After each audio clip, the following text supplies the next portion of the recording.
물질의 정기적 성질, 정기적 성질에 따른 물질의 구분, 원자의 전기적 성질, 원자의 구조를 보면요. 양의 전할띠는 원자 핵을 중심으로 음의 전할띠는 전자가 돌고 있고요. 정기적으로 중성입니다. 그러니까 안쪽에 양성자가 11개가 있으면요. 바깥쪽에 전자도요. 11개가 있어요. 그래서 마이너스 11의 전할띠면서 전체가 제로가 됩니다. 중성이 돼요. 양의 전하와 음의 전하의 양이 같게 됩니다. 원자핵은요. 플러스 전하를 띄고요. 전자는 마이너스 전하를 띄면서 원자의 경우는 그 개수가 같습니다. 그 다음 원자핵은 플러스 전하를 띄고 전자는 마이너스 전하를 띄니까 둘이 인력이 작용해요. 전자가 받는 전기력은요. 원자 핵 쪽으로 받고요. 원자핵이 받는 전기력은 전자 쪽으로 받습니다. 자, 원자핵은요. 정리하면 양성자와 중성자로 구성되어 있고요. 양성자는 플러스를 띄고 중성자는 전하를 띄지 않습니다. 자, 그러니까 원자는요. 크게 원자핵과 전자로 구성되죠. 그 다음에 다시 원자핵은 양성자와 중성자로 구분할 수 있고요. 양성자는 플러스 전하, 중성자는 아무 전하 띄고 있지 않고요. 전자는요. 마이너스 전하를 띱니다. 그 다음에 중성 원자의 경우 플러스 전하의 양과 마이너스 전하의 양이 어떻다? 그렇다. 같다. 이때 속박된 전자와 자유전자라는 개념이 있습니다. 속박된 전자는요. 원자핵과 전기력에 의해 서로 끌어당기는 힘, 인력이라고도 하죠. 인력에 의해 원자에 속박되어 있어서 자유롭게 이동하지 못하는 전자입니다.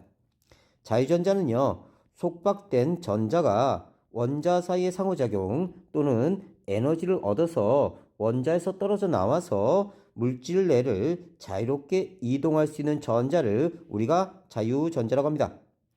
원자 사이의 상호작용은 서로 다른 물질 간의 마찰, 금속 결합과 같은 화학적 결합을 뜻하는 거고요. 정기적으로 중성인 원자에 속박된 전자가 자유전자가 되면 원자는 음의 전하를 띠는 전자를 잃기 때문에 정기적 성질이 변합니다. 그러니까 원자핵에 양성자가 11개가 있었는데 바깥에 원래 11개의 전자가 있었어요. 근데 그 중에 전자가 하나 튀어나갔다고 합시다. 이렇게 튀어나간 전자를 우리가 자유전자라고 해요. 자유전자. 그러면 여기 마이너스 10이 되죠. 아까는 중성이었는데 이번에는요 플러스 전하를 띄게 됩니다. 그래서 정기적 성질이 변하는 거예요. 정기적 성질에 따른 물질의 구분, 물질은요, 자유전자의 이동에 따른 정기적 성질에 따라서 도체, 부도체, 반도체로 구분할 수 있습니다. 도체는요, 자유전자가 굉장히 많아요. 전류 잘 통하고요. 전압을 걸면 자유전자 수가 많아집니다. 전기 전도성이 굉장히 크고요. 저항이 작아져요. R을 저항이라고 합니다. 레지스턴스, 저항. 다음 금, 은, 철, 구리, 알루미늄 등 전류가 흘러야 좋은 곳에 사용합니다. 구리 도선이 대표적인 예고요. 부도체는 자유전자가 거의 없어요. 전류가 잘 흐르지 않습니다. 전압을 걸면 자유전자가 거의 없어요. 고무, 유리, 나무, 플라스틱. 전류가 흐르지 않아야 하는 곳에 사용합니다. 전선 피복이 대표적인 예고요. 그래서 구리 도선 주위에 피복, 플라스틱으로 이렇게 씌워 놓습니다. 그러면 여기는 전류가 흐르는데 전류가 바깥쪽으로 새지 못하도록 만들어주는 게 바로 부도체예요. 반도체는요, 도체와 부도체의 중간 정도의 전기적 성질을 지니고 있습니다. 특정 조건이 되면 자유전자가 생겨서 전류가 흐르고요. 빛, 열, 불순물을 첨가합니다. 규소, 저마늄, 얘네들은요, 반도체 소자로 반도체 소자 원료가 됩니다. 도체와 부도체의 차이. 도체는요, 자유전자가 매우 많다. 부도체는 자유전자가 거의 없다. 도체와 부도체에서의 전자의 움직임. 도체는요, 전압을 걸면 자유전자는 전지의 플러스 극쪽으로 이동합니다. 자유전자는요, 마이너스 전을 띄니까 항상 플러스 쪽으로 이동하게 돼 있어요. 그러면서 전류가 흐릅니다. 전류의 방향과 전자의 이동 방향은 반대예요. 다시 봅시다. 원자 핵은요, 이동이 불가능해요. 뭐만 이동할 수 있다고요? 그렇죠. 자유전자만 이동할 수 있습니다. 그러면요, 전자는요, 이쪽으로 갑니다. 어디로요? 플러스 극 쪽으로요. 그러면 전자의 이동 방향은 마이너스 극에서 플러스 극 쪽으로 갑니다. 그래서 전자는요, 마이너스 극에서 플러스 극 쪽으로 가고요. 전류는요, 플러스 극에서 마이너스 극으로 이렇게 이동한다고 우리가 정의를 내린 거예요. 그래서 전류는요, 플러스 극에서 마이너스 극 쪽으로 이동한다. 이렇게 된 겁니다. 얘가 왜 이렇게 형성됐냐면요, 우리가 전기를 먼저 발견했어요. 원리는 모르는 상태에서 플러스 극 쪽에서 마이너스 극 쪽으로 전류가 흐른다고 이렇게 정의를 내린 겁니다.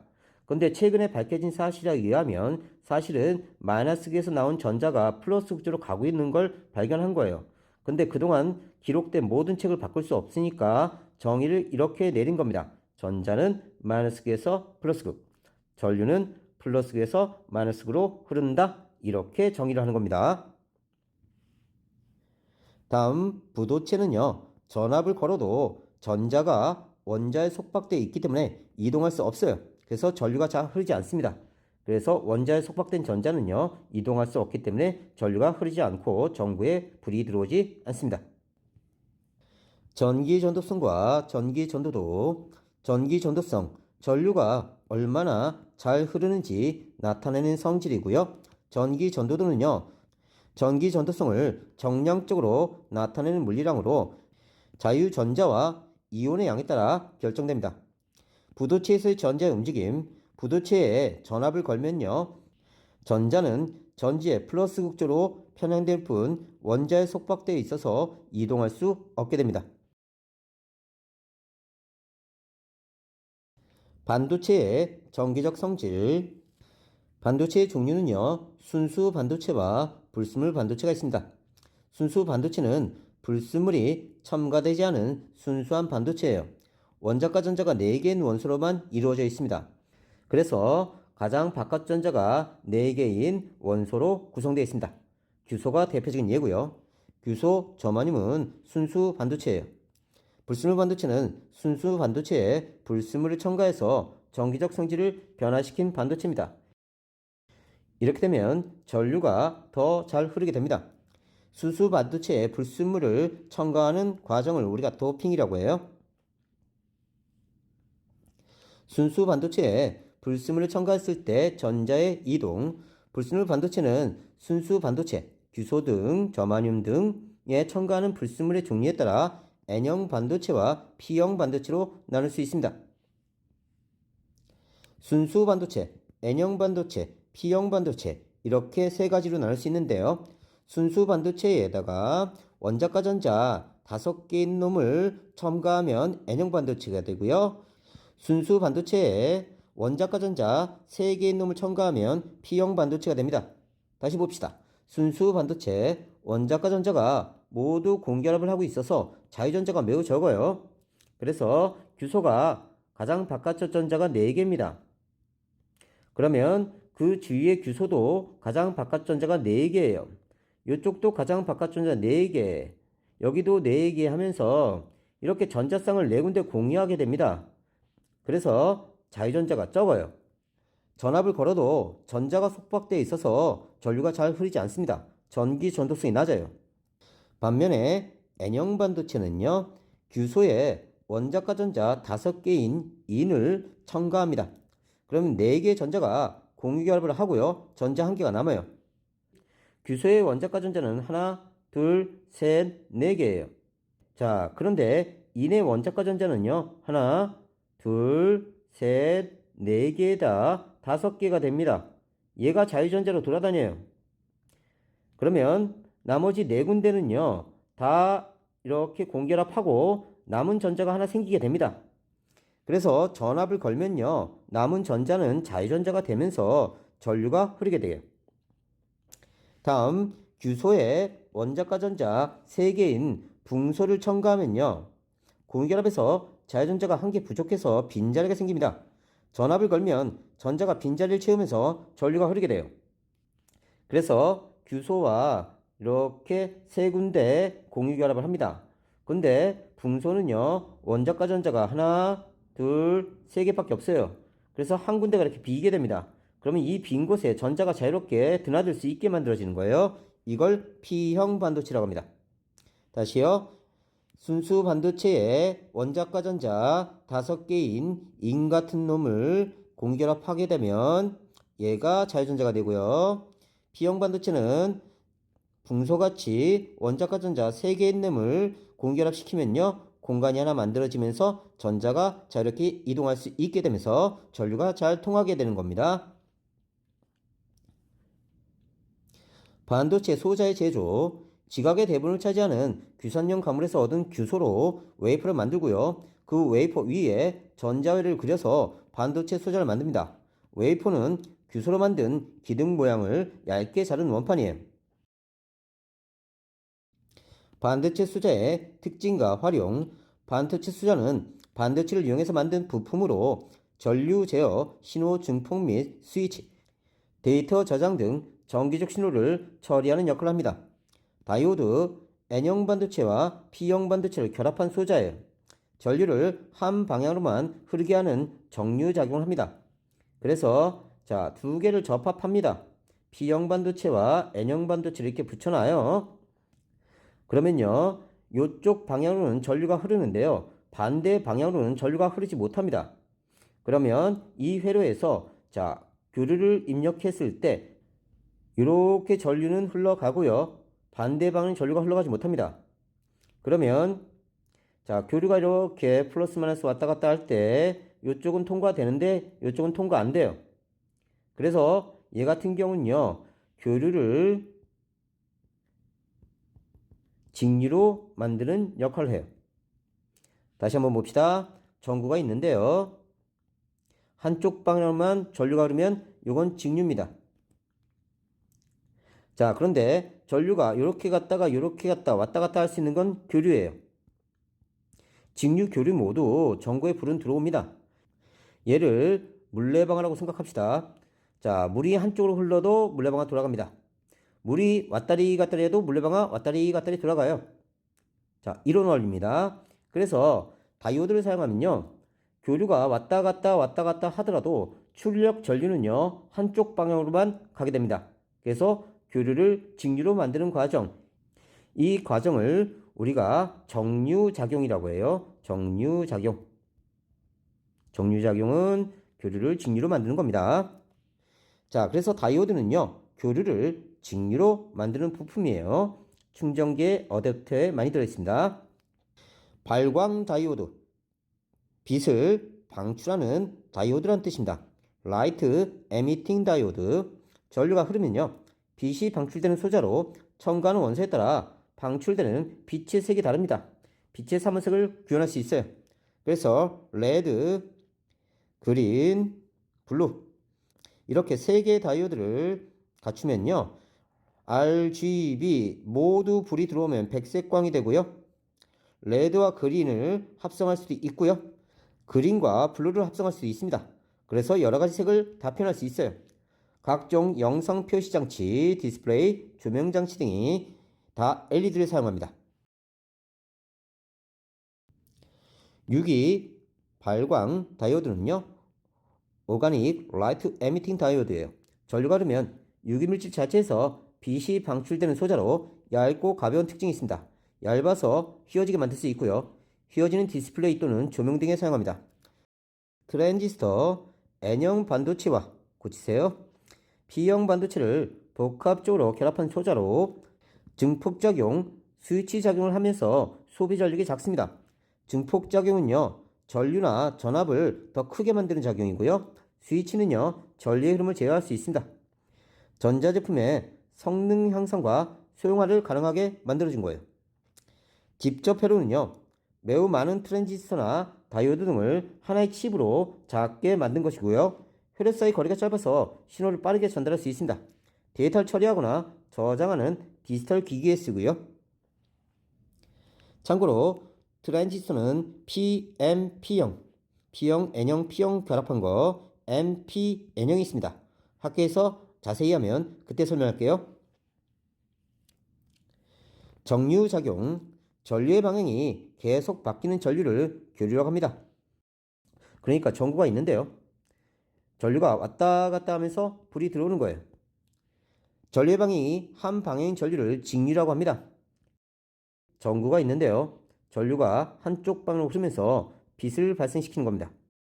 이렇게 전류가 왔다리 갔다리 하는 걸 우리가 교류, 한쪽 방향만 전류가 흐르는 걸 직류, 교류를 직류로 만드는 과정을 정류, 이 정류는 다이오드를 통해서 만들어집니다. 자, 전류의 방이 한 방향인 전류를 직류, 다이오드를 이용하면 교류를 직류로 바꿀 수 있는데 이를 정류작용이라고 한다. 일상생활에서 정류작용은 어디에 활용되냐면요. 가정에 공급되는 전류는 교류입니다. 그러니까 집 바깥에서 들어오는 전류는요, 교류예요. 스마트 기기와 같은 전자제품은 대부분 직류를 사용합니다. 그래서 정류작용을 통해서 직류로 만들어서 사용하게 돼요. 전자제품 내부에는 정류작용을 하는 부품이 필요합니다. 증폭작용과 스위치작용, 증폭작용은 회로에서 전류나 전압의 크기를 크게 하는 거고요. 스위치작용은 전류의 흐름을 제어하는 작용으로 전류를 흐르게 하거나 흐르지 않게 조절합니다. 직접 회로에는 정해진 기능을 수행하는 마이크로 컨트롤러나 컴퓨터의 중앙 처리 장치인 마이크로 프로세스 등이 있습니다. 다이오드의 정류작용. 다이오드가 연결된 회로에서는 전류가 한 방향으로만 흐르는데요. 이를 정류작용이라고 한다. 다이오드가 연결되지 않은 회로는요. 전구와 전지가 연결된 회로에서 전지의 극을 반대로 바꿔 연결하여도 전구에 불이 켜집니다. 그래서 이렇게 전류가 흘러도 전구에 불이 들어오고요. 이렇게 전류가 흘러도 불이 들어옵니다. 다이오드가 연결된 회로에서 전지의 극에 다이오드를 반대로 바꿔 연결하면 전구에 불이 켜지지 않습니다.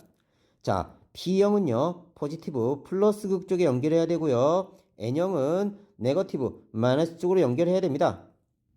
이걸 우리가 순방향 접합이라고 해요. 순방향 접합. 이렇게 되면요, 플러스 극에서 나온 전류가 마이너스 극 쪽으로 이렇게 흐르게 되면서 전구에 불이 들어옵니다. 그런데 N형 반도체를요, 플러스극에 연결하고요, P형 반도체를 마이너스극에 연결하면요, 이걸 역방향 접합이라고 합니다. 역방향. 이렇게 되면 전류가 이렇게 가다가요, 더 이상 흐르지 못해요. 그래서 전구에 불이 들어오지 않게 됩니다. 자, N형 반도체는 스몰 n을 써야 돼요. 다음, 물질의 전기적 성질 활용. 일상생활에서 볼 수 있는 여러 제품들은 물질의 전기적 성질을 응용한 소재로 만들어져 있습니다. 특히 첨단 기술 제품은 도체, 부도체, 반도체 소재가 같이 구성되어 있고요. 물질의 전기적 성질의 활용에 의해 피레친 끝부분을 통해 번개의 전류가 안전하게 땅으로 이동합니다. 이건 도체를 사용하고요. 정전기 방지 패드를 손으로 접촉하면 손에 있던 전자들이 정전기 방지 패드로 이동합니다. 역시 도체를 사용하고요. 스마트폰 터치 장갑의 끝부분에는 전류가 흐를 수 있는 전도성 실이 섞여 있습니다. 도체를 이용하고요. 저런 장갑은 전기 작업 중 사람에게 전류가 흐르지 않도록 보호해줍니다. 부도체 사용하고요. 반도체 기판의 코팅 물질은 반도체 소재를 보호하고 불필요한 신호를 차단합니다. 부도체 사용하고요. 센서 내부의 반도체 수자는 외부 변화에 따른 전기 전도대 변화를 감지합니다. 반도체 사용하고요. 반도체를 보호함과 동시에 빛을 투과시키기 위해 투명한 강화 유리로 되어 있다. 부도체. 태양전지는 빛을 받으면 전압이 발생합니다. 반도체 사용하고요. 반도체를 보호함과 동시에 화면을 보기 위해 투명한 강화 유리로 되어 있다. 부도체 사용하고요. 반도체 수자를 통해 손가락에 미세한 전류를 감지하고 LED를 통해 빛이 방출됩니다. 반도체 사용하고요. 전선을 통해 반도체에 전류를 공급한다. 도체 사용하고요. 플라스틱으로 반도체를 보호하고 전류가 외부로 흐르는 것을 방지한다. 부도체 사용합니다. LED를 통해 빛이 방출된다. 반도체 사용합니다.